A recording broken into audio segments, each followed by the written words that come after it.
नमस्कार दोस्तों, स्वागत है आपका ऑनलाइन वेंचर्स में। आज हम एक बहुत ही इम्पॉर्टेंट डिफेंस रिलेटेड टॉपिक पे बात करेंगे जिसका नाम है क्वाड।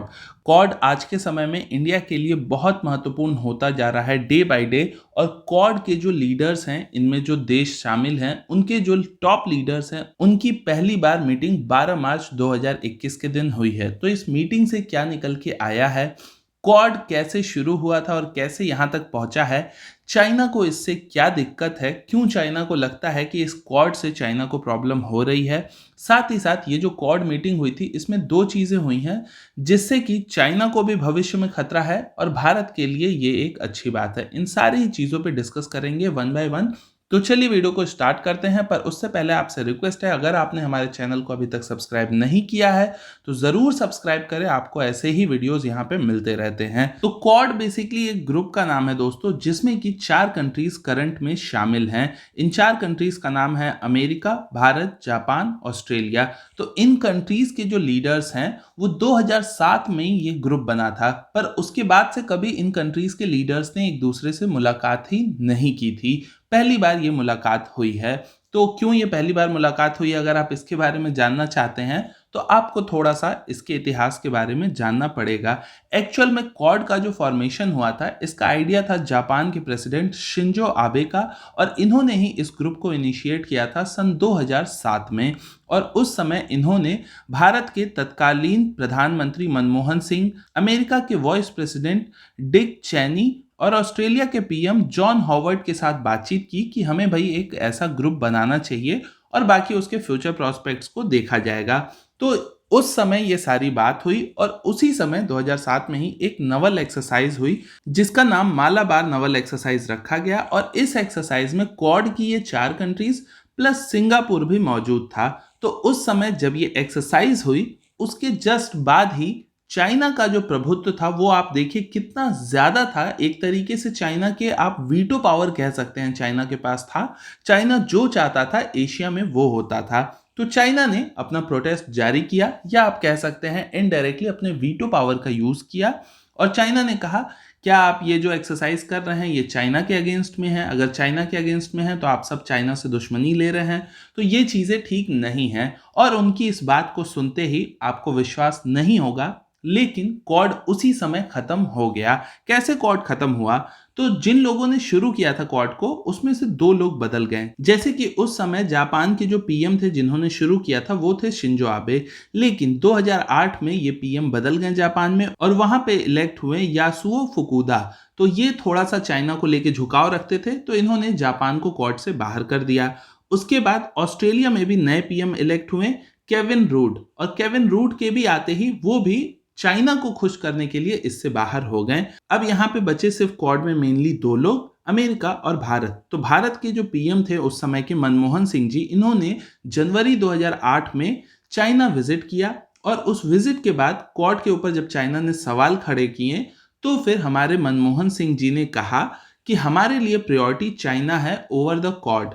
तो उस समय उन्हें जो भी चीज लगी हो, पर उन्होंने प्रायोरिटी चाइना को दी और उन्होंने भी अपने पैर पीछे खींचे। और उसके बाद बचा सिर्फ अमेरिका अकेला। तो अमेरिका अकेला कैसे एक्सरसाइज करता? तो वो क्वाड उसी समय खत्म हो गया, शुरू होते ही खत्म हो गया। लेकिन फिर सन 2017 में बहुत कुछ चाइना ने बदल दिया था। तब तक काफी लोगों को पता चल चुका था कि चाइना कितना अगेंस्ट है दुनिया के। इंडो पैसिफिक नाम की कोई चीज वो समझता ही नहीं है, जो कि भारत के लिए बहुत इंपॉर्टेंट है। साउथ चाइना सी में भी चाइना का प्रभुत्व बढ़ता जा रहा था। ऑस्ट्रेलिया को भी उसने डोमिनेट किया, जापान को भी किया। तो एक नई शुरुआत यहाँ पे हुई। और जो जापान के पुराने पीएम थे शिंजो आबे, वो उस समय पीएम थे जापान के। भारत के पीएम थे नरेंद्र मोदी और अमेरिका के प्रेसिडेंट थे डोनाल्ड ट्रंप। तो ये तीनों ही आप जानते हैं कि चाइना के काफी अगेंस्ट थे। तो इन सब ने मिलकर ऑस्ट्रेलिया के पीएम उस समय थे मैल्कम टर्नबुल, उन्हें समझाने की कोशिश की कि भाई क्वाड जरूरी चीज है और आपको भी इसमें आना चाहिए, पर वो नहीं आए उस समय भी। तो भारत, जापान और अमेरिका ने मिलकर इस क्वाड एक्सरसाइज को 2017 से करना शुरू किया।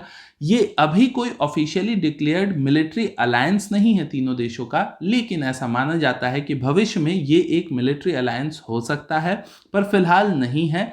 लेकिन क्वाड अपने आप में एक बड़ा ग्रुप है और बड़ा होता जा रहा है। ये अभी आपको आगे पता चलेगा कैसे। तो ये जो नवल एक्सरसाइज थी इन तीनों देशों ने मिलकर शुरू की 2017, 2018, 2019 तक। और फिर 2020 में ऑस्ट्रेलिया के नए पीएम आए स्कॉट मॉरिसन, और उन्होंने फिर इसमें ज्वाइन करने की इच्छा जाहिर की जब उन्हें चाइना से थ्रेट महसूस हुआ। उसके बाद उन्होंने 2020 को ज्वाइन किया। तो 2020 की जो मालाबार नवल एक्सरसाइज हुई थी क्वाड की, वो 4 देशों के बीच में हुई थी जिसमें भारत, जापान, अमेरिका, ऑस्ट्रेलिया शामिल थे। तो ये बेसिकली एक ओवरव्यू हो गया क्वाड का। तो अभी जो 2021 में पहली बार इन चारों ही देशों के टॉप लीडर्स की जो मीटिंग हुई है, इसमें दो बहुत ही ज़्यादा महत्वपूर्ण चीज़ें निकल के आई हैं जिसको लेके चाइना काफ़ी चिंतित होगा। सबसे पहला है कि अमेरिका और जापान और ऑस्ट्रेलिया ये तीनों ही देश मिलके भारत में कोविड-19 के वैक्सीन को बनाने में सपोर्ट करेंगे। अमेरिका और जापान भारत को सपोर्ट करेंगे फाइनेंशियली, और ऑस्ट्रेलिया यहाँ पे लॉजिस्टिकल सपोर्ट देगा, यानी कि जो दवाइयों को रख रखाव के लिए जगह चाहिए होती है उसमें जो खर्च लगता है वो ऑस्ट्रेलिया एक तरीके से बियर करेगा, और फाइनेंशियल सपोर्ट भारत के अलावा इसमें जापान और अमेरिका प्रोवाइड करेंगे। इसके थ्रू भारत की जो बायोलॉजिकल ई लिमिटेड है ये बनाएगी American company Johnson and Johnson द्वारा डेवलप किए गए कोविड-19 वैक्सीन को। सन 2022 के एंड तक इस कंपनी को 1 बिलियन कोविड-19 के डोजेस को बनाना है। 1 बिलियन मतलब 100 करोड़ डोजेस को बनाना है, और ये जो 100 करोड़ डोजेस होंगे उसमें कुछ भारत में भी कंज्यूम होंगे, और जितने भी एशियन कंट्रीज हैं या इंडो पैसिफिक की कंट्रीज हैं उन सारी कंट्रीज को यहाँ से दवाइयाँ सेल भी की जाएंगी। तो भारत एक तरीके से इस कोविड-19 वैक्सीन का एशिया में मैन्युफैक्चरिंग हब होगा। भारत यहाँ पे सिर्फ एक ही कंट्री है जो इस क्वांटिटी में ये काम कर सकती है, वो है चाइना, और कोई कंट्री तो है ही नहीं। तो चाइना को पूरी तरीके से कंपटीशन देगा भारत यहाँ पे, और यहीं पे सबसे बड़ी चीज़ है, चाइना को लगता था कि चाइना ही कोविड-19 वैक्सीन में दुनिया को सबको वही देगा और सब उससे ही खरीदेंगे। लेकिन यहाँ पे भारत की खुद की भी वैक्सीन मैत्री की प्रोग्राम है जिसके थ्रू भारत ने बहुत सारे देशों को फ्री में अपने वैक्सीन को दिया हुआ है, और यहाँ पे अमेरिकन कंपनी के साथ मिलके जो वैक्सीन बनाया जा रहा है उसके भी 1 बिलियन डोजेस को इंडो पैसिफिक रीजन में सप्लाई किया जाएगा, जो कि चाइना के प्रभुत्व को कम करेगा। नहीं तो सबकी डिपेंडेंसी, सारी कंट्रीज की डिपेंडेंसी हो जाती चाइना के ऊपर, और चाइना फिर से खुद को एक तरीके से खलीफा समझने लगता। तो ये एक इंपॉर्टेंट स्टेप रहा है इस मीटिंग का। दूसरी चीज जो हुई है उसमें कहा गया है कि क्वाड कंट्रीज मिलके रेयर अर्थ मटेरियल के प्रोक्योरमेंट चेन को बनाएंगी। अब ये रेयर अर्थ मटेरियल क्या चीज़ है ये उन्होंने क्लियर नहीं किया है, लेकिन फॉर एग्जांपल मैं आपको बता सकता हूँ, जैसे यूरेनियम है, ये एक रेयर अर्थ मटेरियल है, यानी कि ये इतनी आसानी से अर्थ पे नहीं मिलता है।